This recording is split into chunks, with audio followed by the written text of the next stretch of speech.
OBC कितने और budget के कितने रुपए पर उनकी भागीदारी, सवाल यह है। अब अगर आपको आबादी ही नहीं मालूम तो आप ये सवाल ही नहीं पूछ सकते। भाई और बहनों, मजे की बात सुनिए। और ये जो पूरे देश में ओबीसी युवा, जनरल कास्ट के गरीब युवा, दलित आदिवासी युवा जो भटक रहे हैं, कांग्रेस पार्टी ने आपको 7 गारंटी दी है। हम 2 हिंदुस्तान नहीं चाहते। एक हिंदुस्तान जहां 14 लाख करोड़ रुपए कर्जा माफ हो जाए, दूसरा हिंदुस्तान जहां किसान जाए, बैंक लोन माफ कराने जाए और उसको नरेंद्र मोदी की पॉलिसियां से बाहर निकाल के मार दिया जाए। हमें नहीं चाहिए। अदानी का हिंदुस्तान हमें नहीं चाहिए। इसलिए हमने 7 गारंटी दी हैं। यहां हमारी बहनें आई हैं, सामने बैठी हैं आप, बात सुनिए। राजस्थान के हर घर में महिला को साल के 10,000 रुपए बैंक अकाउंट में कांग्रेस पार्टी डाल के देगी। के लिए आपसे 1 रुपया नहीं लिया। सही बात, 1 रुपया नहीं लेते हम आपसे। मध्य प्रदेश में जाइए, वहां पे नरेंद्र मोदी की सरकार ने पूरा प्राइवेटाइज कर दिया है। दिल का दौरा पड़ता है, जाइए प्राइवेट अस्पताल में जाइए, लाखों रुपए आपकी जेब से निकलते हैं। कैंसर हो जाता है,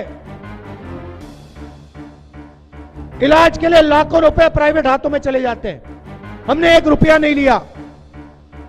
25 लाख रुपए तक आपको छूट है।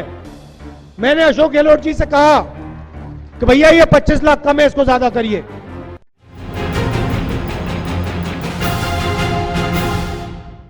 नमस्कार, मूड कैसा है आपका? ठीक है। पिछली मीटिंग में स्टेज से किसी ने भारत माता की जय का नारा दिया। सब कहते हैं, सुना होगा आपने, सुना है, भारत माता की ये नारा है। ये भारत माता क्या है जिसकी जय हो रही है? ये है क्या? नहीं, सवाल पूछ रहा हूं। सब लोग इसकी जय करते हैं, ये है क्या? हां, ये भारत की जनता है। भारत की जनता है ना, जिसकी हम जय करते हैं। आपके माता पिता सब लोग, ये है भारत माता। जो हमारे पहले यहां जिए, आपके दादा, उनके दादा, ये है भारत माता।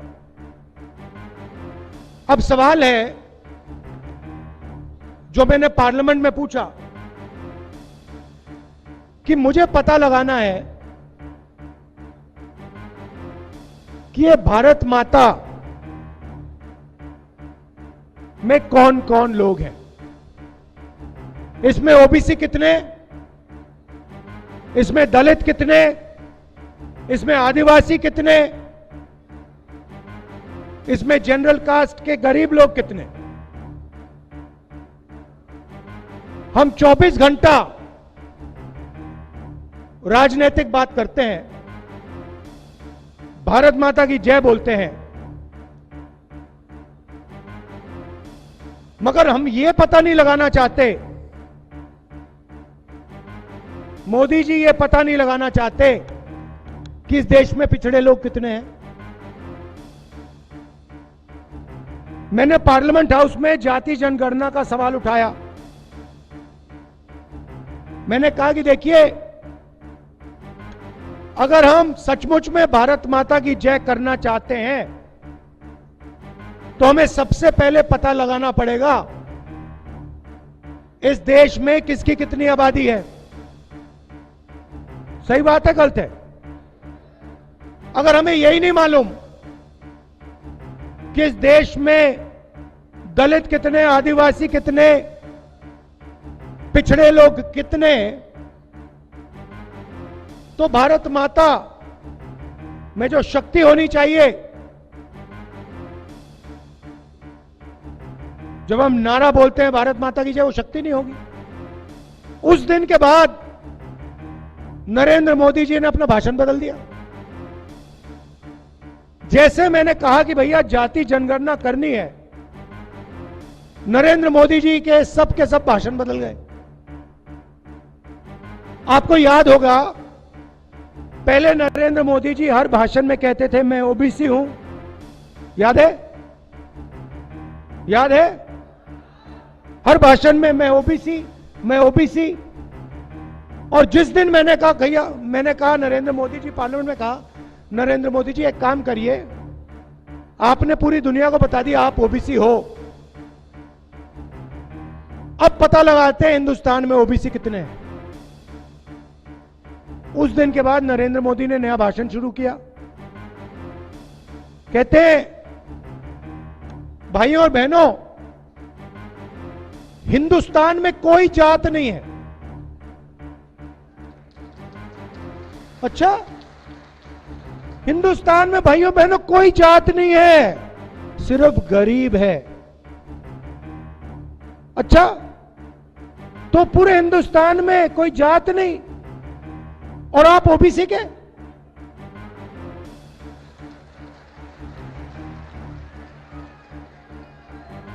आपने ओबीसी कहकर 12,000 करोड़ का हवाई जहाज खरीद लिया।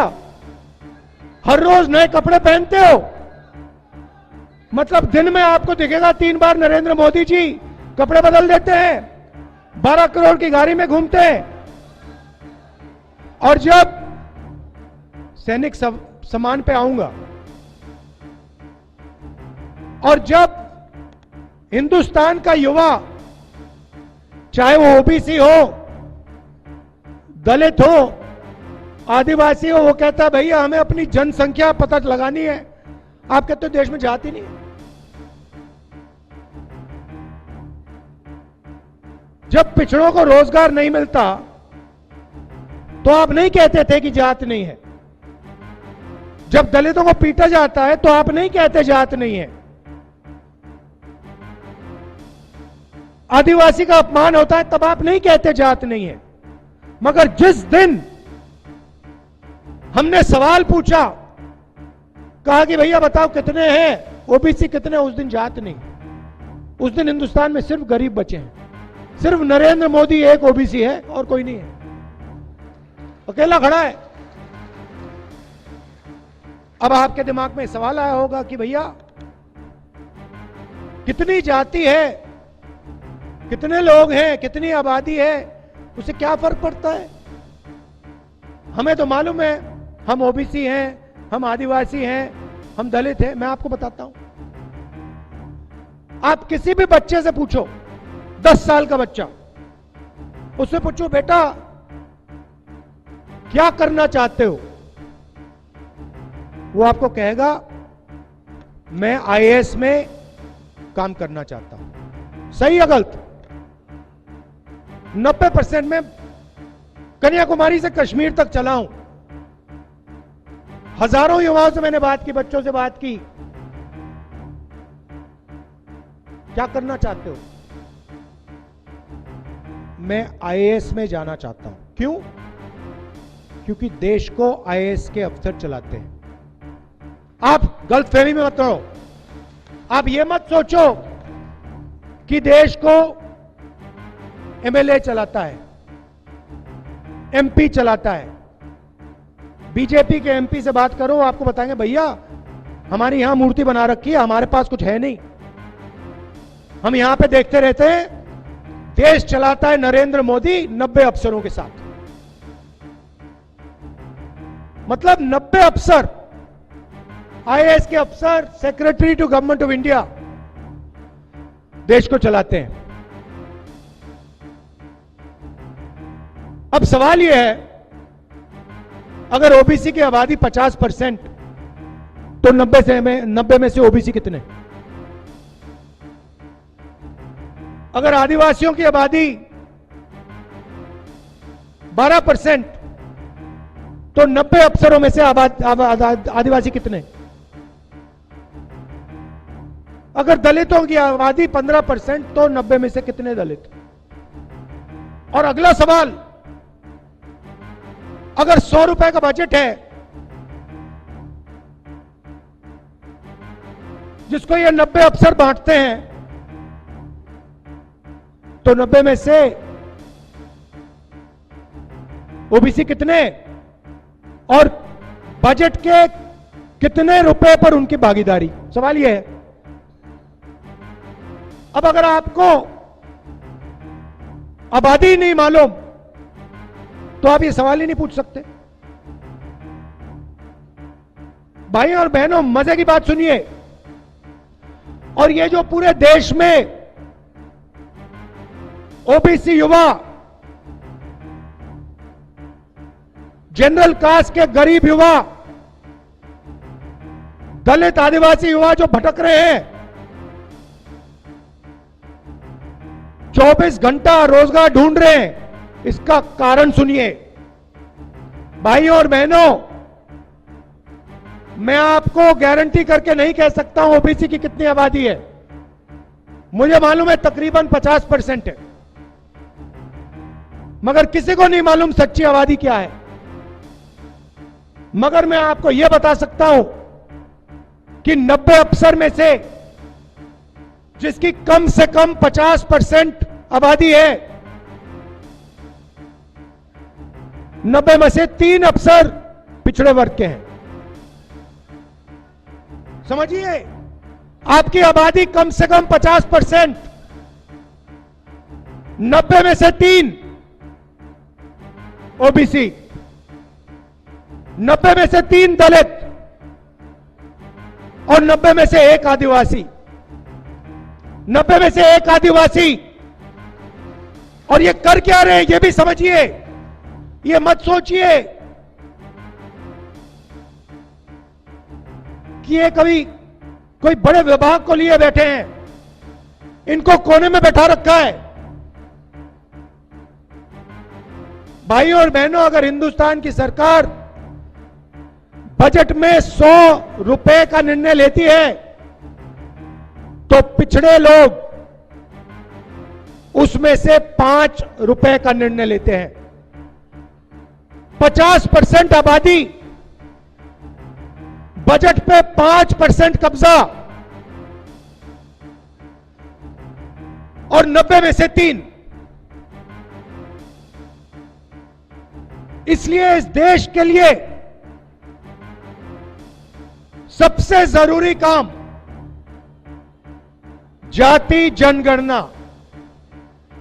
जिस दिन, ये भाइयों और बहनों, जिस दिन जाति जनगणना हो जाएगी, उस दिन दूध का दूध, पानी का पानी हो जाएगा, साफ हो जाएगा पूरा। उस दिन ओबीसी सवाल पूछेगा कि भैया, नरेंद्र मोदी जी ने 14 लाख करोड़ रुपए का कर्जा माफ किया है। 14 लाख करोड़ रुपए का कर्जा माफ किया है। हिंदुस्तान के सबसे बड़े अरबपतियों का। भाइयों और बहनों, आबादी आपकी 50%, 14 लाख करोड़ रुपए में से आपका 1 पैसा नहीं। बात समझो, जिन 10-15 उद्योगपतियों का नरेंद्र मोदी ने 14 लाख करोड़ रुपया माफ किया, उनमें से 1 ना पिछड़ा है, 1 ना दलित है, 1 ना आदिवासी। बजाइए ताली। अब आप पूछोगे भैया 14 लाख करोड़ रुपया कहां से आया? मैं बताता हूं। जीएसटी में पैसा कौन देता है? आप देते हो। ये आपने हरी शर्ट पहनी है ना, इसके लिए आपने जीएसटी दी। आपके जेब से निकला, पता लगा नहीं लगा मैं नहीं जानता, मगर आपके जेब से निकला। आप पेट्रोल खरीदो, आपके जेब में से पैसा जाता है। बिजली का स्विच ऑन करो, आपके जेब में से पैसा जाता है। अदानी जी ने ऐसी ही हरी शर्ट खरीदी हो तो जितना पैसा हिंदुस्तान के सबसे गरीब व्यक्ति के जेब से जाएगा उतना पैसा अदानी की जेब से जाएगा। तो पैसा आपका किसान से लेते हैं, जीएसटी खाद के लिए लेते हैं, ट्रैक्टर के लिए लेते हैं। तो जितनी जीएसटी आप देते हो उतना अदानी देता है। आपके जेब में से पैसा निकलता है और 14 लाख करोड़ रुपए नरेंद्र मोदी 10-15 लोगों का माफ कर देता है। दूसरी तरफ देखिए,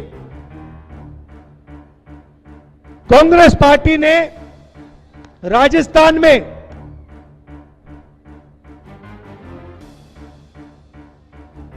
स्वास्थ्य के लिए आपसे 1 रुपया नहीं लिया।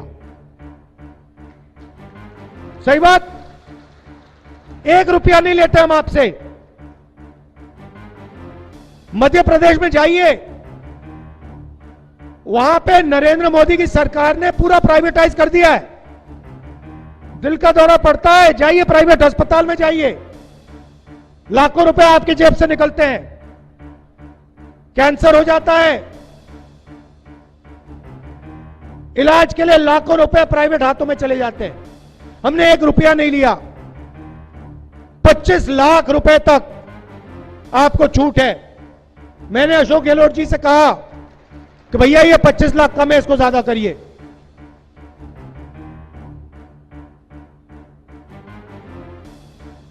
ये जो पैसा है राजस्थान की जनता को हम जो देते हैं, इसमें से 50% पैसा पिछड़ों को जाता है। 50% तकरीबन पिछड़ों की आबादी है, 50% पिछड़ों को जाता है। नरेंद्र मोदी की पॉलिसी में 1 रुपया पिछड़ों को नहीं जाता, 1 रुपया दलितों को नहीं जाता, 1 रुपया आदिवासी को नहीं जाता।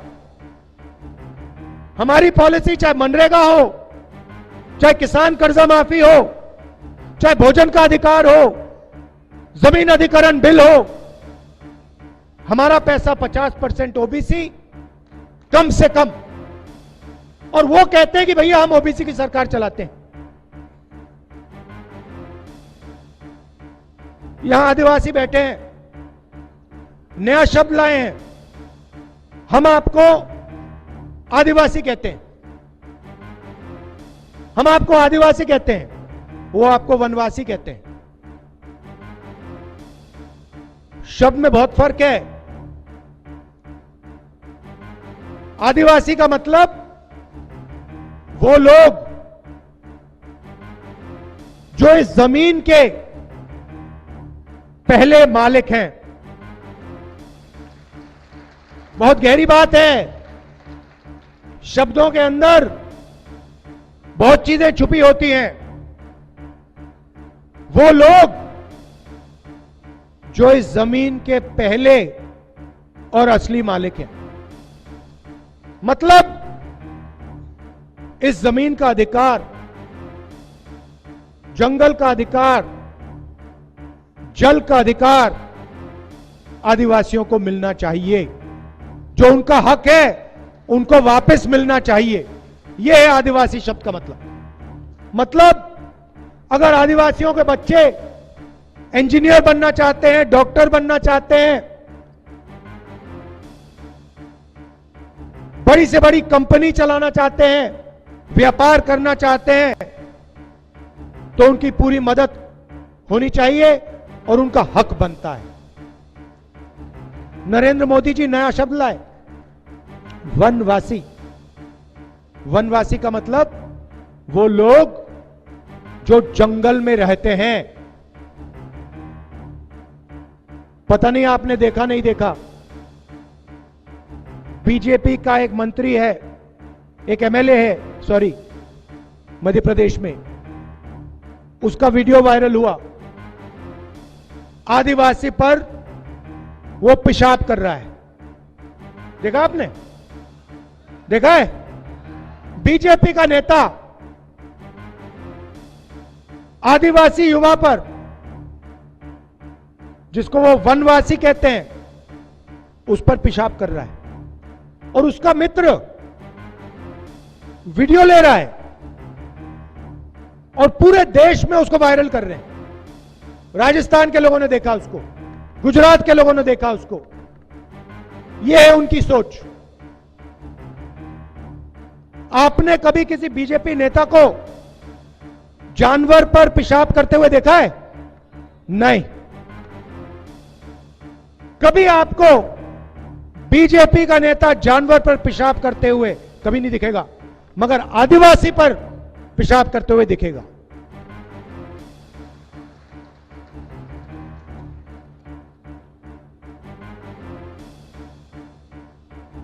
राजस्थान में कांग्रेस पार्टी ने दलित जो हमारा विधायक था उसको टिकट नहीं दिया। हमने कहा कि ऐसे आदमी को हम कांग्रेस पार्टी में टिकट नहीं देने वाले हैं। बीजेपी ने एकदम उसको उठा लिया। उनकी सोच है ये। इसीलिए नरेंद्र मोदी आज कह रहे हैं कि हिंदुस्तान में कोई जात नहीं है, सिर्फ गरीब है। हक देने का समय आया तो कोई जात नहीं है, लड़ाने का समय आया तो एकदम ओबीसी पैदा हो जाता है, दलित पैदा हो जाता है, सब पैदा हो जाते हैं। यह उनकी विचारधारा है। इसलिए मैं कन्याकुमारी से कश्मीर तक चलाऊं, 4000 किलोमीटर चलाऊं।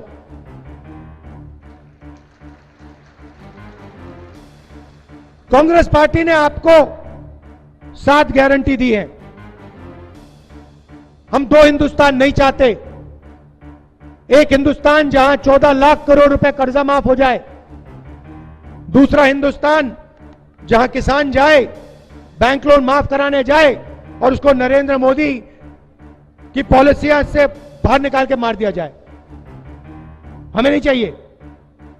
अदानी का हिंदुस्तान हमें नहीं चाहिए। इसलिए हमने 7 गारंटी दी हैं। यहां हमारी बहनें आई हैं, सामने बैठी हैं आप,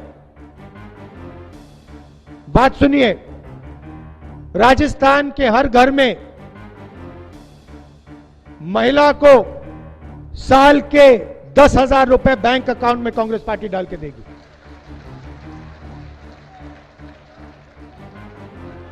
गैस सिलेंडर पहले 400 रुपए का होता था, नरेंद्र मोदी शिकायत करते थे। आज नरेंद्र मोदी ने 1200 का कर दिया है।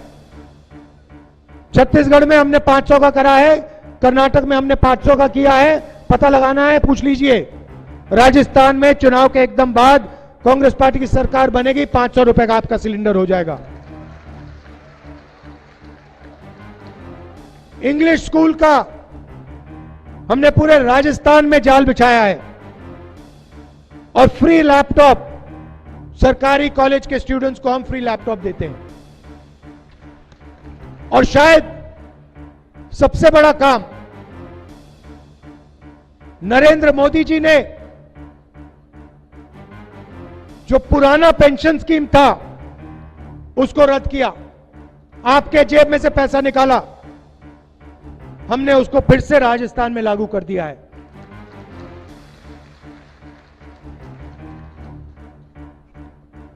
लाखों लोगों को इसका फायदा मिला है।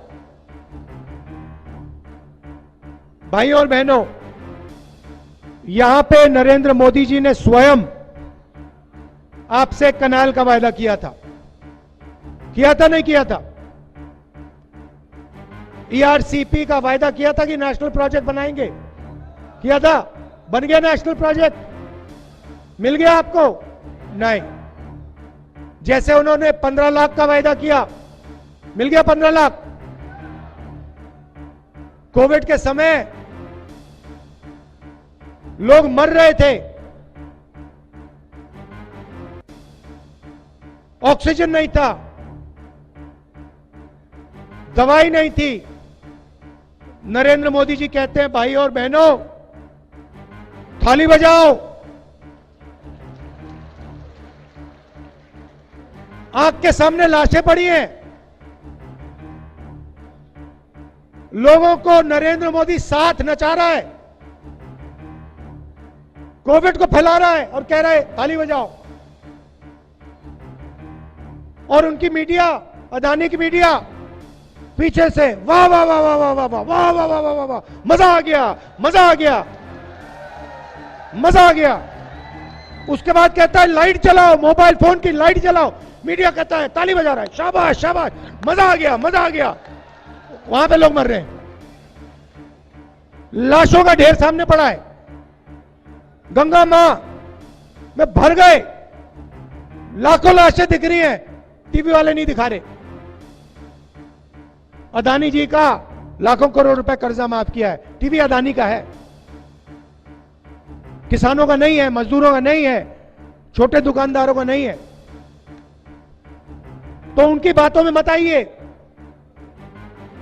राजस्थान सरकार ने ईआरसीपी के लिए पैसा अलग किया है, उनका काम है, मगर हमने पैसा दिया है। तो याद रखिए, बीजेपी जो भी हमने आपके लिए किया है, चाहे वो स्वास्थ्य की बात हो, चाहे वो किसानों की जो मदद करते हैं, गैस सिलेंडर हो, ये सारा का सारा ओपीएस हो, ये सारा का सारा बीजेपी आपसे छीन लेगी। आपको निर्णय लेना है। राजस्थान में गरीबों की, किसानों की, मजदूरों की, छोटे व्यापारियों की सरकार बनाइए, अरबपतियों की सरकार मत बनाइए। एक बात आप याद रखिए, एक बात याद रखिए, मैं आपको गारंटी दे रहा हूं, जाति जनगणना जो है, जिससे पिछड़ों को, दलितों को और आदिवासियों को भागीदारी मिलेगी, राजस्थान की यहां सरकार आएगी, पहला काम हमने ऑर्डर दे दिया है, वो शुरू हो जाएगा राजस्थान में। और जैसे ही दिल्ली में सरकार आएगी, जो आने वाली है, उस दिन मैं आपको गारंटी कह के कह रहा हूं, जाति जनगणना उस दिन शुरू हो जाएगा। जल्दी से जल्दी आपको पता लग जाएगा आपकी कितनी आबादी है, आपका हक कितना बनता है। आप सब यहां आए, दिल से आपका धन्यवाद करना चाहता हूं। धन्यवाद, नमस्कार, जय हिंद।